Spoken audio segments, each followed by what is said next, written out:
Welcome to the marvelous land of Oz. I'm Martell, reading Ozma of Oz by L. Frank Baum.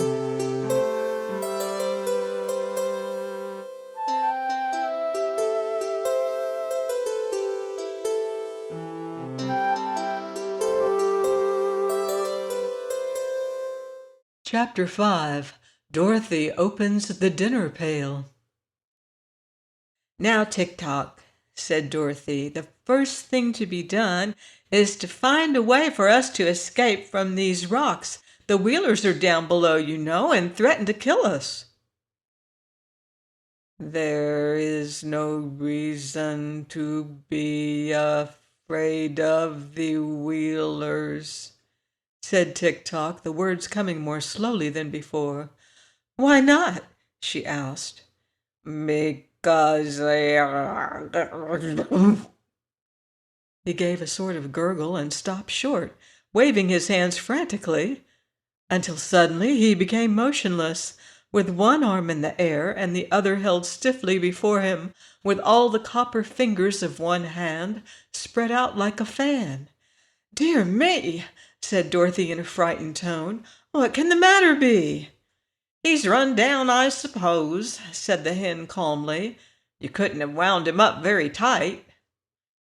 "I didn't know how much to wind him," replied the girl, "but I'll try to do better next time." She ran around the copper man to take the key from the peg at the back of his neck. But it was not there. "It's gone!" cried Dorothy in dismay. "What's gone?" asked Billina. "The key." "It probably fell off when he made that low bow to you," returned the hen. "Look around and see if you cannot find it again." Dorothy looked, and the hen helped her, and by the girl discovered the clock key, which had fallen into a crack of the rock. At once she wound up Tick-Tock's voice, taking care to give the key as many turns as it would go around. She found this quite a task, as you may imagine if you have ever tried to wind a clock, but the machine man's first words were to assure Dorothy that he would now run for at least 24 hours. "You did not wind me much at first," he calmly said, "and I told you that long story about King Evoldo, so it is no wonder that I ran down." She next rewound the action clockwork, and then Billina advised her to carry the key to Tick-Tock in her pocket so it would not get lost again. "And now," said Dorothy when all this was accomplished, "tell me what you were going to say about the Wheelers." "Why, they are nothing to be frightened at," said the machine. "They try to make folks believe that they are very terrible, but as a matter of fact the Wheelers are harmless enough to anyone that dares to fight them.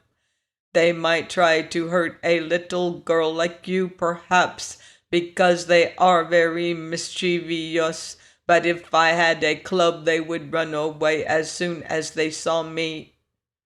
"Haven't you a club?" asked Dorothy. "No," said Tick-Tock. "And you won't find such a thing among these rocks either," declared the yellow hen. "Then what shall we do?" asked the girl. "Wind up my think works tightly, and I will try to think of some other plan," said Tick-Tock. So Dorothy rewound his thought machinery, and while he was thinking, she decided to eat her dinner. Billina was already pecking away at the cracks in the rocks to find something to eat, so Dorothy sat down and opened her tin dinner pail. In the cover, she found a small tank that was full of very nice lemonade. It was covered by a cup, which might also, when removed, be used to drink the lemonade from. Within the pail were 3 slices of turkey, 2 slices of cold tongue, some lobster salad, 4 slices of bread and butter, a small custard pie, an orange, and 9 large strawberries, and some nuts and raisins. Singularly enough, the nuts in this dinner pail grew already cracked, so that Dorothy had no trouble in picking out their meats to eat. She spread the feast upon the rock beside her and began her dinner, first offering some of it to Tik-Tok, who declined because, as he said, he was merely a machine. Afterward she offered to share with Billina, but the hen murmured something about dead things and said she preferred her bugs and ants. Do the lunchbox trees and the dinner pail trees belong to the Wheelers? The child asked Tik-Tok while engaged in eating her meal. Of course not, he answered. They belong to the royal family of Ev, only of course there is no royal family just now because King Evoldo jumped into the sea and his wife and 10 children have been transformed by the Gnome King. So there is no one to rule the land of Ev that I can think of. Perhaps it is for this reason that the Wheelers claim the trees for their own and pick the luncheons and dinners to eat themselves, but they belong to the king, and you will find the royal E stamped upon the bottom of every dinner pail. Dorothy turned the pail over, and at once discovered the royal mark upon it, as Tik-Tok had said. Are the Wheelers the only folks living in the land of Ev? Inquired the girl. No, they only inhabit a small portion of it just back of the woods, replied the machine. But they have always been mischievous and impertinent, and my old master King Evoldo used to carry a whip with him when he walked out to keep the creatures in order. When I was first made, the Wheelers tried to run over me and butt me with their heads, but they soon found I was built of too solid a material for them to injure. You seem very durable, said Dorothy. Who made you? The firm of Smith and Tinker in the town of Evna, where the royal palace stands, answered Tik-Tok. Did they make many of you? Asked the child. No, I am the only automatic mechanical man they ever completed, he replied. They were very wonderful inventors were my makers, and quite artistic in all they did. I'm sure of that, said Dorothy. Do they live in the town of Evna now? They are both gone, replied the machine. Mr. Smith was an artist as well as an inventor, and he painted a picture of a river which was so natural that as he was reaching across it to paint some flowers on the opposite bank, he fell into the water and was drowned. Oh, I'm sorry for that, exclaimed the little girl. Mr. Tinker, continued Tik-Tok, made a ladder so tall that he could rest the end of it against the moon while he stood on the highest rung and picked the little stars to set in the points of the king's crown. But when he got to the moon, Mr. Tinker found it such a lovely place that he decided to live there, so he pulled up the ladder after him, and we have never seen him since. He must have been a great loss to this country, said Dorothy, who was by this time eating her custard pie. He was, acknowledged Tik-Tok. Also, he is a great loss to me, for if I should get out of order, I do not know of anyone able to repair me because I am so complicated. You have no idea how full of machinery I am. I can imagine it, said Dorothy readily. And now, continued the machine, I must stop talking and begin thinking again of a way to escape from this rock. So he turned halfway around in order to think without being disturbed. The best thinker I ever knew, said Dorothy to the yellow hen, was a scarecrow. "Nonsense!" snapped Billina. "It is true," declared Dorothy. "I met him in the Land of Oz, and he traveled with me to the city of the Great Wizard of Oz, so as to get some brains, for his head was only stuffed with straw. But it seemed to me that he thought just as well before he got his brains as he did afterward." "Do you expect me to believe all that rubbish about the Land of Oz?" inquired Billina, who seemed a little cross, perhaps because bugs were scarce. "What rubbish?"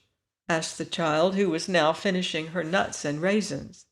"Why, your impossible stories about animals that can talk, and a Tin Woodman who is alive, and a Scarecrow who can think." "They're all there," said Dorothy, "for I have seen them." "I don't believe it," cried the hen with a toss of her head. "Well, that's because you're so ignorant," replied the girl, who was a little offended at her friend Billina's speech. "In the Land of Oz," remarked Tik-Tok, turning toward them, "anything is possible, for it is a wonderful fairy country." "There, Billina, what did I say?" cried Dorothy, and then she turned to the machine and asked in an eager tone, "Do you know the Land of Oz, Tik-Tok?" "No, but I have heard about it," said the Copper Man, "for it is only separated from this Land of Ev by a broad desert." Dorothy clapped her hands together delightedly. "I'm glad of that," she exclaimed. "It makes me quite happy to be so near my old friends. The Scarecrow I told you of, Billina, is the king of the Land of Oz." "Pardon me, he is not the king now," said Tik-Tok. "He was when I left there," declared Dorothy. "I know," said Tik-Tok, "but there was a revolution in the Land of Oz, and the Scarecrow was deposed by a soldier woman named General Ginger, and then Ginger was deposed by a little girl named Ozma, who was the rightful heir to the throne and now rules the land under the title of Ozma of Oz." "That's news to me," said Dorothy thoughtfully. "But I suppose lots of things have happened since I left the Land of Oz. I wonder what has become of the Scarecrow, and of the Tin Woodman and the Cowardly Lion, and I wonder who this girl Ozma is, for I never heard of her before." But Tik-Tok did not reply to this. He had turned around again to resume his thinking. Dorothy packed the rest of the food back into the pail so as not to be wasteful of good things, and the yellow hen forgot her dignity far enough to pick up all of the scattered crumbs, which she ate rather greedily, although she had so lately pretended to despise the things that Dorothy preferred as food. By this time Tik-Tok approached them with his stiff bow. "Be kind enough to follow me," he said, "and I will lead you away from here to the town of Evna, where you will be more comfortable, and also I will protect you from the Wheelers." "All right," answered Dorothy promptly. "I'm ready." Please join me next week for more magical adventure on the marvelous Land of Oz. Goodbye for now. See you in Oz.